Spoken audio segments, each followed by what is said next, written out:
안녕하세요. 채널이 김원중 기자입니다. 이번 시간에는 골다공증 치료에 패러다임 바꾼 이베니티를 한번 조명해 보고자 합니다. 그래서 오늘 교수님 한 분과 이렇게 같이 콘텐츠를 진행할 건데요. 학술적과 임상적 증례가 어떤 것이 있고 어떤 효과가 있는지 말씀해 주실 겁니다. 교수님 소개 부탁드리겠습니다. 네, 안녕하십니까. 저는 한림대 성심병원 정형외과에서 고관절과 슬관절을 담당하고 있는 유재현이라고 합니다. 반갑습니다. 네, 교수님 제가 서두에 말씀드렸다시피 이베니티가 굉장히 센세이션 패러다임 많이 바꿨다라고 들었는데 이베니티가 왜 이렇게까지 좋은 학술적으로 가치가 있는 건지 설명해 주시면 좋을 것 같습니다. 2019년도부터 이제 이베니티가 우리나라에 들어와서 널리 사용되고 있습니다. 그래서 지금 많은 환자분들한테 사용되고 있고 많은 효과를 보고 있는 것으로 알고 있습니다. 이베니티라고 하는 약은 그 이중작용이 있습니다. 골 형성을 촉진하고 골흡수를 억제하는 이중작용이 있는데 이런 작용으로 다른 약제에 비해서 단시간 안에 골밀도 상승 효과를 다 보이고 있습니다. 그래서 척추 부분에서 또 고관절부에서 다 골밀도 상승 효과를 단시간 안에 보고 있는데 이거를 이제 해외에서 여러 공동 연구를 많이 했었습니다. 근데 이제 이베니티를 다른 골 형성 촉진제인 테리파라타이드 같은 부갑상선 제제하고 비교한 논문에서도 척추와 고관절, 그다음 대퇴경부에서 모두 다 골밀도의 상승 효과를 보였고, 반면에 테리파라타이드라는 그 부갑상선 제제는 척추에서는 좋은 효과를 보였는데 그 대퇴경부나 고관절부에서는 이베니티보다는 굉장히 좀 저조한 그 효과를 보인 것으로 보고가 되고 있습니다. 그래서 또한 이런 이베니티는 골밀도가 매우 떨어져 있는 초고위험군 골다공증 골절의 초고위험군 환자에서 단시간 안에 이게 골밀도를 빨리 올려야 되는 그런 환자에서는 굉장히 좋은 효과를 보이고 있는 그 약제라고 생각이 됩니다. 그리고 제 개인적인 임상적 경험에서는 그 골밀도가 많이 떨어져 있고, 제가 이제 많이 떨어져 있다고 하는 거는 이제 골밀도에서 그 T 점수가 마이너스 3.0 이하이면서 고관절부 골절이 있는 이런 초고위험군에서 제가 이베니티를 많이 사용하고 있는데, 이런 고관절 골절 환자에서 고관절부 골밀도를 높이는 것은 굉장히 어렵습니다. 그래서 이런 이중작용을 갖고 있는 이베니티라는 약물을 써야지 올라가지, 다른 약물로는 잘 올라가지 않는 걸 경험을 많이 했기 때문에 저는 이제 이베니티라는 약을 이렇게 그런 환자분들에서 많이 사용을 하고 있습니다.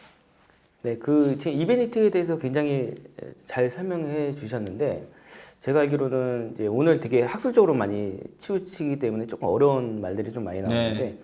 예, 제가 알기로는 프레임 연구, 아직 아치 연구에 대한 이제 연구 결과가 굉장히 좋게 나왔다라고 알고 있어요. 네네. 그거를 좀 설명해 주실 수 있을까요? 해외 연구, 공동 연구, 임상 연구에서 나온 데이터입니다. 이제 프레임 연구라는 게 있고, 이 이베니티에 관련된 연구가 크게 세 가지가 있습니다. 이제 그 중에서 프레임 연구는 이제 프롤리아라고 하는 골 흡수 억제제랑 이베니티를 쓴 건데요. 1년 동안 이베니티를 쓰고 프롤리아를 쓴 경우와 그다음에 계속 쭉 프롤리아를 쓴 경우입니다. 근데 이제 2년째까지 봤는데요.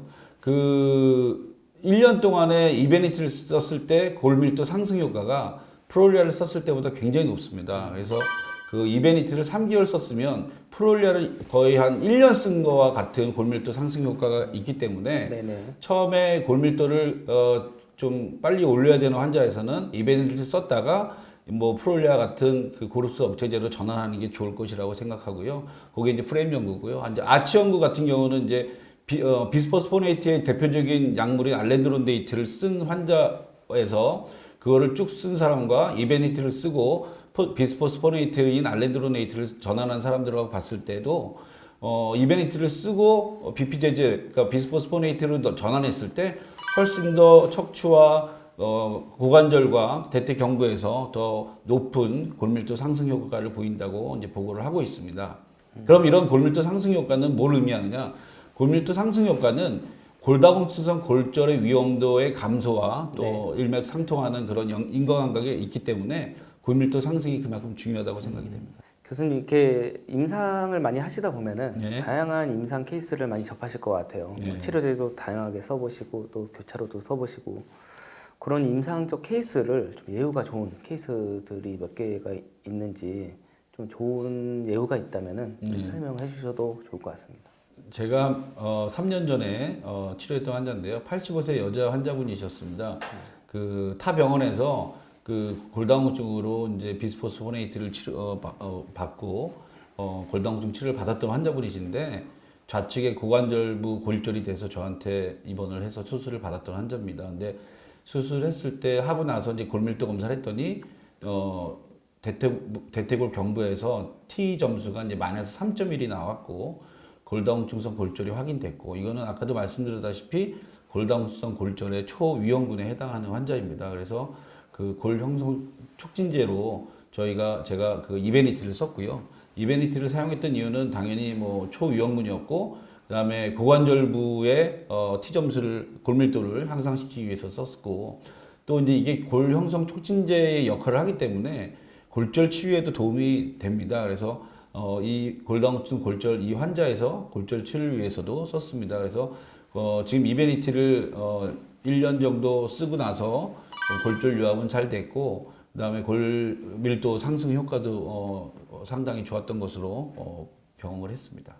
네, 교수님 그럼 고릅스 억제제를 쓰다가 골형성 촉진제로 전환하는 경우의 케이스도 있을까요? 네, 85세 여자 환자입니다. 이 환자는 이제 3년 전에 우측에 대퇴경부 골절로 저한테 수술을 받았고, 또 3년이 지난 다음에 왼쪽에 대퇴골 경부 골절로 또 수술을 받았던 환자입니다. 그래서 일단은 이 환자는 양쪽 대퇴골에서는 골밀도 검사를 할 수 없기 때문에 척추에 대해서만 골밀도 검사를 했는데 거의 마이너스 뭐 5.0 이랬었습니다. 근데 이제 불과 7개월을 썼는데 프롤리아를 1년 썼을 때보다 훨씬 더 많은 상승 효과를 보인 적이 있고 환자는 그 이후에는 뭐 특별하게 척추 골절이 발생하지는 않았습니다. 네, 교수님 그리고 또 이런 경우도 있을 것 같아요. 지금 현재 뭐 고령성 촉진제를 쓰다가 이게 잘 안 들어서 좀 다른 고령성 촉진제로 전환하는 경우도 그런 인상적 사례가 또 있을까요? 네네. 뭐 아까 말씀드렸는데 골 형성 촉진제는 크게 두 가지입니다. 테리파라타이드라고 하는 부갑성분 제제가 있고요.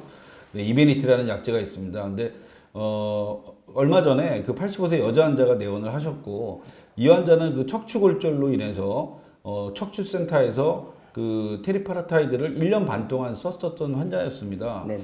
1년 반 썼는데 이 환자가 오른쪽 대퇴골 경부골절로 내원을 하셨고 그때 골밀도 검사를 했는데 1년 전보다 상승이 그러니까 고관절부에서 대퇴골 경부에서 골밀도의 상승 효과가 전혀 없었습니다. 그래서 이런 환자는 사실 지금 쓰는 약제가 효과가 없다고 판단을 해야 됩니다. 왜냐하면 새로운 골다공증성 골절이 발생을 했고 골밀도 검사에서 상승 효과가 전혀 없었기 때문에 이 환자에서는 그 약제의 효과가 없다고 봐야 되는데 이 테리파라타이드도 같은 골 형성 촉진제이지만 이 환자에서는 그 효과가 없다고 판단이 돼서 이 환자에서도 이베니티로 전환을 했고 이베니티로 전환한 후에는 골밀도 상승 효과를 우리가 얻을 수가 있었습니다. 네, 교수님 앞서 그 프레임 연구 결과에 대해서 설명을 해주셨는데 이게 이베니티라는 이제 프롤리아 순차적으로 이제 약제를 썼을 때 연구 결과를 말씀해 주신 것 같은데 요거에 대한 임상적 케이스가 있을까요? 그 보통 우리가 골 흡수 억제제를 쓰다가 효과가 없어서 골 형성 촉진제로 전환하는 경우도 있는데요. 처음부터 골 형성 촉진제를 사용하는 경우가 있습니다. 이베니티 같은 거를. 제가 경험하는 건 93세 여자 환자인데 그 좌측에 대퇴골 전제관 골다공증성 골절로 내원한 환자였습니다. 근데 네.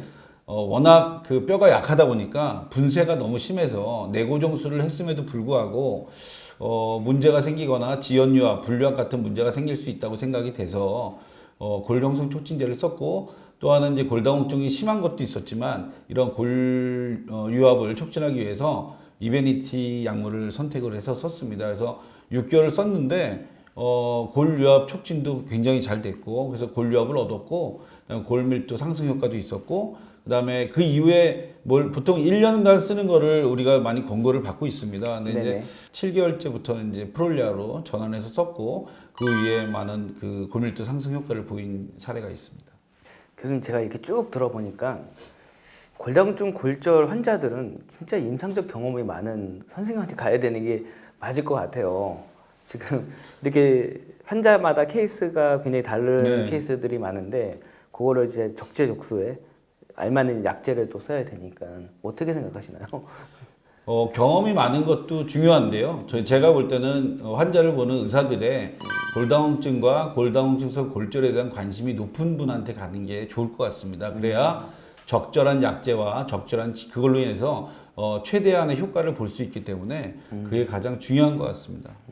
그리고 이거는 되게 궁금해할 것도 같은데 이 골다공증 골절 이 사망률이 어떻게 될까요? 약제와 썼을 때와 안 썼을 때, 그 치료를 받았을 때, 안 받았을 때 그 차이도 말씀해 주실 수 있을까요? 일단은 골다공증성 고관절 골절에 대해서 말씀드리면요. 제가 이제 고관절을 전공하니까 골다공증성 고관절 골절에 대해서만 얘기를 드리겠습니다.